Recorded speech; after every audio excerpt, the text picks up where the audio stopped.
আজ ঢালাই কালি ব্যবহার এ স্লোগানে চট্টগ্রামে যাত্রা শুরু করলো দেশের প্রথম এফসিআর সিমেন্ট ডায়মন্ড এক্সট্রা পাওয়ার।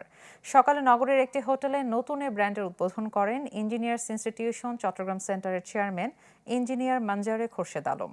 এ সময় ডায়মন্ড সিমেন্ট লিমিটেডের উপব্যবস্থাপনা পরিচালক হাকিম আলী, পরিচালক আবদুল্লাহ আল ফারহাদ, আবদুল্লাল মামুন, এবিএম কামাল উদ্দিন এবং ডিসিএল ব্লকের ম্যানেজিং পার্টনার আবদুল্লাহ আল জুনায়েদ উপস্থিত ছিলেন।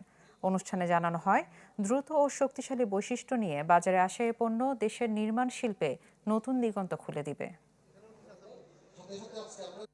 এই সিমেন্টের মূল ইয়েটাই বৈশিষ্ট্য হলো যে আমাদের যে ট্রেডিশনাল সিমেন্ট আছে তার চাইতে সে অনেক তাড়াতাড়ি স্ট্রেংথ গেইন করে।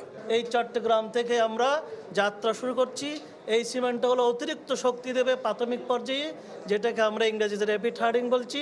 দ্রুত নির্মাণের জন্য, টেকসই নির্মাণের জন্য, স্থায়ী নির্মাণের জন্য আমাদের এই ব্র্যান্ডটি অত্যন্ত কার্যকর হবে। কারণ এটা খুব শক্তিশালী একটা ব্র্যান্ড তৈরি করতেছি, যেটার কারণে আমরা যে নির্মাণ করবে বিল্ডিং, এটা একটা শক্তিশালী একটা ভূমিকা লাগবে নির্মাণের জন্য এবং দীর্ঘস্থায়ী একটা কাজ হবে।